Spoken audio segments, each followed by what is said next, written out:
비트코인이 생겨난 것은 그 출발은 근본위제 이탈에 대한 공포입니다.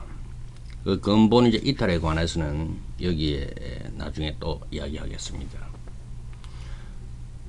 상당히 지식도 많고 지위도 높고 양심적인 분들도 비트코인에 열광하는 그런 경향이 있는데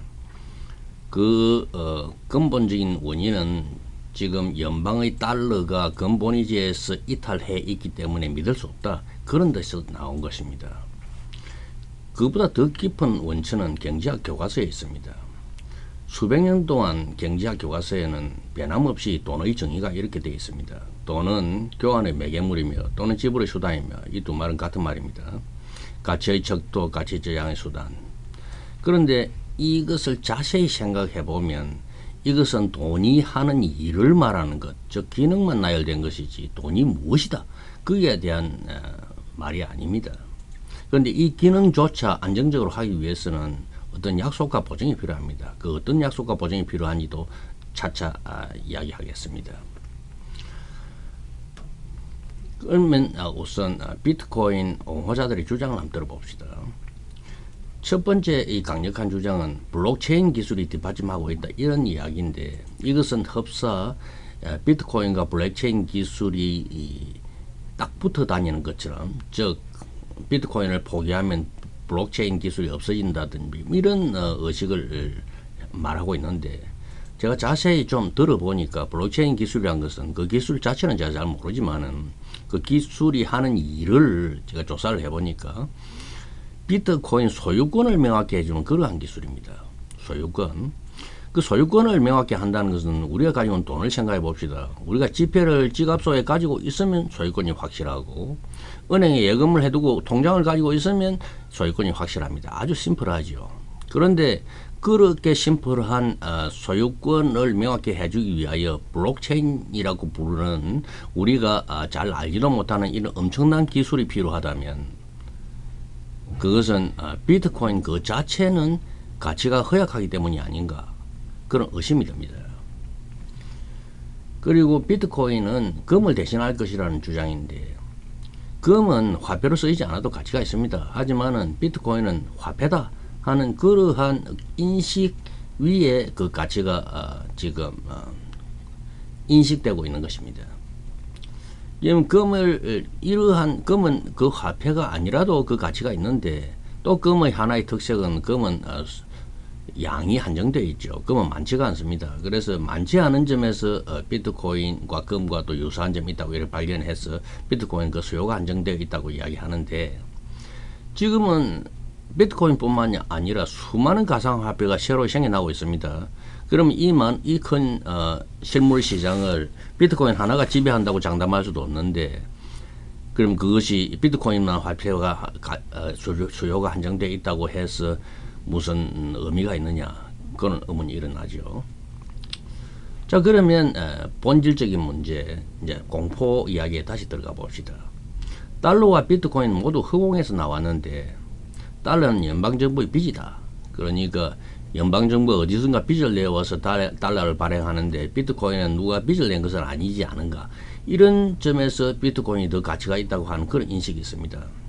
이것은 언론들 말은 뭐 그럴듯하지만은 그 내용을 파고들면 이건 더 좀 이상한 생각입니다. 그런데 실제 그 내용은 달러는 연방정부를 채무자라 한 음입니다. 달러는 음입니다. 이 음이라는 일에 대해 이야기를 오늘 이야기가 주제가 됩니다. 이 음이라는 이야기가. 이 음이라는 말은 이제 어디에서 발견할 수 있냐면 이 연방법 제12편 은행법입니다. 거기서 그중 연준법 여기서 여기까지는 연준법인데 그 중에서도 411조는 은행법 그러니까 411조는 화폐의 발행에 관한 연준이 발행하는 화폐에 관한 그런 규정입니다. 거기에 이 Federal Reserve Note 여기 우리가 가지고 나는 달러를 펴보면 Federal Reserve Note라고 이름이 적혀 있어요. 그 노트라는 말이 한국말로 하면 음입니다. 그런데 음은 원래 송나라에서 발명된 것이고 동양에서는 이 음이란 말을 쓰면 이 다른 뜻으로는 사용되지 않는 이 독특한 말이 되어 있는데 미국 말은 어떻게 되는지 이 노트라는 말을 써서 이 눈에 팍 들어오지가 않습니다. 그 만날 우리가 Federal Reserve 노트를 가지고 다니면서 그 노트가 무슨 의미인지를 생각하는 사람이 미국에서도 뭐 그런 생각을 잘 안 해요. 이 말이 좀 펑퍼짐한 말이기 때문에 눈에 팍 들어오지 않습니다. 그런데 이분들의 눈에 들어오는 것은 이 연방 이 법 중에 요 부분입니다. Obligations of the United States. 이거는 연방 정부의 빚이란 말이죠. 그 연방 정부의 빚이란 요걸 딱 읽어보면 요런 말이 톡 튀 나옵니다. 그런데 이 음과 연결시킨 빚으로 생각하지 않기 때문에 이 진정한 뜻을 잘 이해를 못하는 것이죠.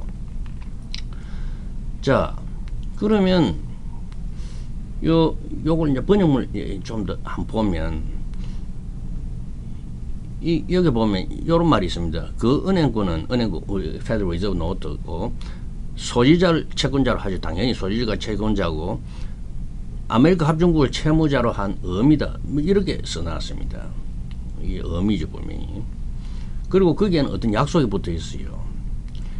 이 돈이 안정적인 돈의 기능을 안정적이게 하기 위해서는 약속과 보증이 필요하다는 그 이야기의 이 내용이 여기 나옵니다. 약속이 뭐냐면 쉽게 말해서 이 돈을 가지고 오면 세금을 납부하기 위하여 이 돈을 가지고 오면 그것을 받아주겠다 이런 이야기죠. 그런데 이 약속은 아주 중요한 약속입니다. 1873년에는 그 이전에는 은을 파 가지고 연준이 없었죠. 그때 은을 재무부를 가지고 가면 재무부는 그 은돈을 바꿔줬습니다. 은돈과 그 은과. 그런데 1873년에는 은이 너무나 많이 흔하게 채굴되었기 때문에 은의 가격이 확 떨어져 버렸어요. 그래서 더 이상 은을 가지고 와도 돈으로 바꿔주지 않겠다 이런 선언을 했고 그때부터 은돈과 은 자체가 완전히 다른 길로 가게 됐는데 은 자체는 그냥 시중에서 거래되는 은이지만 일단 주화로 만들어진 은돈은 그것으로 세금을 납부할 수 있었습니다. 은으로는 세금을 받지 않았어요. 그래서 이 1873년 이야기입니다. 자, 그러면 그때 1873년의 은돈은 뭐냐면 일종의 음입니다. 그 음이라는 말 그때는 그걸 사용하지 않았죠. 그걸 자세히 모르기 때문에. 그런데 이러한 연방법을 보면 세월을 거꾸로 들여다보면 그 은돈도 일종의 음입니다. 그냥 금속이라서 그렇지. 그가 세금을 낼 수 있으니까. 그리고 요 부분은 이제 약속을 봅시다. 이제 1913년으로 다시 후일로 돌아와서 이 연준이 만들어질 때 그때 이야기인데 연방법에 의해 설립된 모든 은행과 모든 은행과 연방준비은행들은 그 은행권을 받아야 하고 무슨 지불할 일이 있을 때 은행권을 받아야 되고 누구든지 모든 세금과 관세와 공과금을 그것을 지불할 수 있다. 이렇게 해서니까 이 집회는 바로 집회에 관한 약속은 누구든지 정부에 돈을 낼 일이 있으면 이 돈을 가지고 오면 받아주겠다. 이렇게 한 거죠. 그러면 여기서 잠시 비트코인을 돌아가 봅시다. 비트코인에 대해서는 그런 약속을 한 적이 없습니다. 비트코인을 받고 안 받고는 받는 사람의 소관이지 반드시 받아야 된다 뭐 그런 법이 만들어진 것도 아닙니다. 약속이 없죠. 그 다음에 또 보증이 따라갔어요. 보증이 뭐냐면 누구든지 그 돈을 워싱턴 DC 소지 여기는 재무부나 쉽게 말해서 연준으로 가지고 오면 법정 통화로 바꿔주겠다 이래서 났습니다. 그때 존재하던 법정 통화는 그린백이고 또 주화가 있었어요. 아까 1973년 이야기할 때 말한 그 은돈 그러한 주화나 그린백을 가지고 오면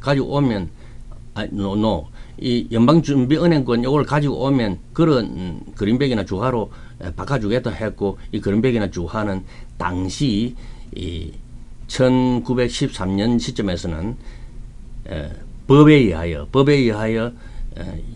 이 두 가지 돈은 금으로 보정이 되어 있었습니다. 그 법은 1900년에 만들어진 Gold Standard Act 그러니까 금만을 그 화폐를 보증하는 물건으로 하겠다는 그런 법이 있습니다. 그 법에 의해서 이렇게 보증이 되어 있었습니다. 이 당시에는. 자, 그런데 이제 당시에는 그게 되어 있었는데 1971년 8월 15일자로 이 금 보증은 사라지고 그때 닉슨 대통령은 이 금으로 보증하는 그걸 사라지는 것이 너무나 무서워서 이것은 일시적 조치다 이렇게 이야기했는데 지금 근 50년이 오도록 그 일시적 조치가 연속되고 있습니다. 아직까지도 사실은 그 급이 다 없어진 것은 아닙니다. 그런데 이 법정통화로 바꿔준다는 것과 그것의 법정통화로 바꿔준다 하는 이러한 말의 뒤에 있는 좀 더 근본적인 뜻을 우리가 살펴볼 필요가 있습니다. 무엇 때문에 법정통화로 교환을 해주겠다는 이러한 보증을 했을까? 그것은 돈의 가치를 안정시키기 위함이었습니다. 여기서 다시 돌아가서 1873년으로 돌아가 보면 은과 돈의 연결을 끊어버린 것도 사실 끊어버림으로써 당시 은돈을 음으로 만들어버린 것도 돈의 가치를 보증하기 위함입니다. 값이 싸진 은과 돈을 연결시키면 돈의 가치가 없어지기 때문에 줄어들기 때문에 돈의 가치를 보장하기 위해서 끊어버린 겁니다. 그리고 돈의 가치를 보장하기 위해서 법정통화로 바꿔주겠다고 그랬고, 그 다음에 1971년에 오니까 세계 경제는 엄청나게 불어났는데 금은 잘 생산되지 않으니까 금값이 엄청나게 올라갔어요. 계속 올라가 프레셔가 있었는데 더 이상 연준이나 미국의 정부는 금 본위를 실사할 수가 없었습니다. 그 많은 금을 어떻게 가지고 올 방법이 없고, 이 이전에는 금값을 조절하는 수단이 있었어요. 이 루즈벨트 대통령, 프랭클린 루즈벨트 대통령 시대에 금을 정부가 몽땅 사들인 이후 정부는 다량의 금을 보관을 하고 있었죠. 금을. 정부가 보관하는 금값이, 시중의 금값이 너무 올라간다. 그러면 그 금을 풀어냈어요. 금을 풀어내서 금의 공급을 정부가 했습니다. 정부가 금을 공급해서 금값을 낮추었고, 또 금값이 너무 내려간다 그러면 정부가 금을 사들여서 금의 양을 줄였습니다. 시중의 금의 양을. 그런 식으로 해서 계속 화폐의 가치를 안정시켜 온 것입니다. 그런데 너무나 금값이 올라가니까 이 시대에 와서 그걸 어떻게 수행해도 할 방도가 없었습니다. 그래서 이 금본위제를 포기한 것이죠. 1973년도 마찬가지였습니다. 만일에 은을 사들이거나 팔아서 어떻게 화폐 가치를 보장하는, 화폐 가치를 안정시킬 방법이 있었다면 그렇게 했을 겁니다. 너무나 은이 많이 생산되기 때문에 아무런 방법이 없었기 때문에 할 수 없이 관계를 끊은 것입니다. 그래서 우리는 여기서 통합적인 어떤 결론을 얻을 수 있습니다.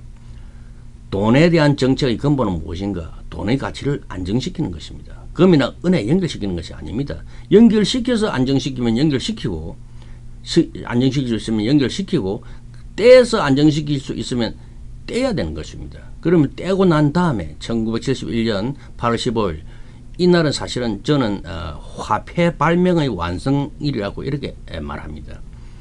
그래서 이날 이후 9년 동안 있었던 일을 조사를 해보니까 일반 물가는 2배 올랐고 금값은 15배가 올랐습니다. 만일에 금과 돈의 관계를 끊지 않았더라면 돈이 금과 같이 올라갔다면 엄청난 디플레이션이 일어나고 경제는 망하게 되는 겁니다. 디플레이션이 너무나 커지면, 예를 들면 돈을 빌린 사람은 그 약정 이자를 물을 때 그 이자의 가치가 돈을 빌릴 때 그때 가치보다 훨씬 높으면 허리가 휘어지는 것이죠. 그리고 작년에 벌었던 돈을 100만 불을 벌어서 금년에 30만 불의 세금을 낸다면 이 30만 불은 작년의 30만 불보다 가치가 훨씬 높으니까 돈 벌어서 세금 다 내버리고 먹고 살 것이 없습니다. 그러니까 경제가 부러지는 겁니다. 지나친 디플레이션은 경제를 망하게 만듭니다. 그래서 화폐 안정은 필요하고, 또 연준 사이트에 가보면 연준의 목적 자체가 가장 중요한 목적이 가격을 안정시킨다는 데 있었습니다. 그럼 화폐 가치, 즉 가격을 안정시키는 것은 어떤 힘에 의해서 결정되는가? 근본적으로 채무자의 신용에 의해서 결정되는 것입니다. 여기서 채무자는 말이 사용된 것은 돈이 음이기 때문입니다. 예를 들어서 1923년 바이마르 공화국을 봅시다. 바이마르 공화국 하면 누구나 돈으로 불을 떼던 장면을 생각할 것입니다. 그러나 1923년에 돌연히 그러한 것은 없어져 버렸습니다. 어떻게 했냐면은 그 독일 정부는 정부 자산과 민간 자산을 담보로 해서 외국에서 돈을 빌려왔습니다. 그 빌려온 돈으로 외국의 물자를 수입을 했죠. 그 수입을 하니까 물자가 많아지니까 가격이 안정됐죠. 그래서 그때부터 급격히 마술처럼 화폐 가치가 안정되어 버렸습니다. 이 이야기를 꼭 기억해야 됩니다. 바이마르 공화국의 뒷면, 그 뒤의 이야기, 그때부터 행복하게 오랫동안 잘 살았다. 그 이야기를 반드시 우리는 조사를 해야 됩니다. 그 이전에 고생하던 이야기도 중요하지만 그 이후 이야기가 더욱더 중요합니다. 1941년 영국의 신용. 1941년은 영국이 한참 전쟁을 하고 있을 때인데 미국과의 공동 목표가 있었습니다. 나치의 횡포를 갖다가 때려 부순다 하는 것은 공동 목표가 있었죠. 그 목표를 바탕으로 미국에서 물자를 외상으로 막 들어옵니다. 그러니까 물자가 들어오니까 가격이 안정되었고 그렇게 많은 빚을 지면서도 화폐가 안정되었습니다. 빚이 많다고 화폐가 안정되는 거 아닙니다. 어떻게 해서든 어떤 물자의 수급을 안정시키면 가격이 안정되고 따라서 화폐가 안정되는 겁니다. 1971년 이후 미국의 신용은 왜 금과의 관계를 끊어도 화폐가 안정되느냐. 그것은 미국이라는 나라의 전체적인 신용 때문입니다. 전쟁 억지력이 있었죠. 2차 대전 이후에 큰 전쟁이 없었던 것은 다 미국이 전쟁 억지력을 가지고 있었기 때문이죠.